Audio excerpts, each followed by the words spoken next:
திமுக காங்கிரஸ் கூட்டணி உடைய போகுது அப்படின்றாங்க. அது பப்ளிக் என்ன நினைக்கிறீங்க? அப்படிலாம் உடையாது எனக்கு தெரிஞ்சு. திமுக காங்கிரஸ் ரெண்டுமே ஒன்று தான், உடையாது. ஆனால் காங்கிரஸில் இருக்க தமிழ்நாட்டில் இருக்க 2ஆம் கட்ட தலைவர்கள்லாம் என்ன சொல்கிறாங்கன்னா, எங்களுக்கு ஆட்சி அதிகாரத்தில் பங்கு வேணும்னு கேட்குறாங்க. ஆனால் ஒரு பக்கம் டிஎம்கே சைடில் சீஃப் மினிஸ்டர்லேருந்து எல்லாருமே சொல்லிட்டாங்க அதெல்லாம் கொடுக்க முடியாது அப்படின்ட்டு. இருந்தால் அவங்க திருப்பி திருப்பி அதை கேட்டுட்டு இருக்காங்களே.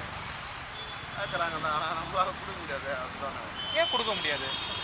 எப்படி கொடுக்க முடியும்? நம்ம இங்கே இருக்கோம், அவங்க அங்கே இருக்காங்க, பண்ண முடியும். ஸோ இந்த மாதிரி போச்சுன்னா நாங்கள் திமுக கூட்டணிலேருந்து வெளியே போய்டும் சொல்லி நிறைய தலைவர்கள் பேசுகிறாங்க. 2ஆம் கட்ட தலைவர்கள் எல்லாம் போக மாட்டாங்களா? சரி, அப்படி மீறி போனால் யாருக்கு லாஸாக இருக்குன்னு நினைக்கிறீங்க? யாருக்கு? தளபதி தான். காங்கிரஸ் வெளியே போனால் டிஎம்கேக்கு லாஸ்ன்றீங்களா? பட் ஆனால் போன எலெக்ஷன்லேருந்து எல்லாமே டிஎம்கே தான் காங்கிரஸ்க்கு எல்லாமே பண்ணி கொடுத்துருக்காங்க. இப்போ நடந்த பார்லிமெண்ட் எலெக்ஷனுமே 40 தொகுதி ஜெயிச்சு கொடுத்தாங்கல்ல. எங்களது எப்பவுமே திமுக தான், அவங்க தான் அணைய பொறுத்தனால.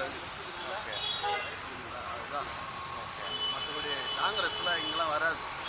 காங்கிரஸில் இங்கே ஜெயிக்குது. மற்றபடி திமுக தான். போன டைம் பார்த்தீங்க எத்தனை இடம் ஜெயிச்சாங்க? 38 இடம் ஜெயிச்சாங்களா? காங்கிரஸ் தான் ஜெயிச்சாங்க. இனிமே கிடையாது. ஓகே. ஒரு பக்கம் தாவேகா கூட்டணி போகிறதுக்கு வாய்ப்பு இருக்குது காங்கிரஸ் அப்படின்றாங்களே, அதை பற்றி நினைக்கிறீங்க? அதை பற்றி நம்ம அதான் அது கட்சி ரீதியாக தான் பார்க்கணும். நம்மளுக்கு அது தெரியாது. யாரும் ஒன்றும். சரி.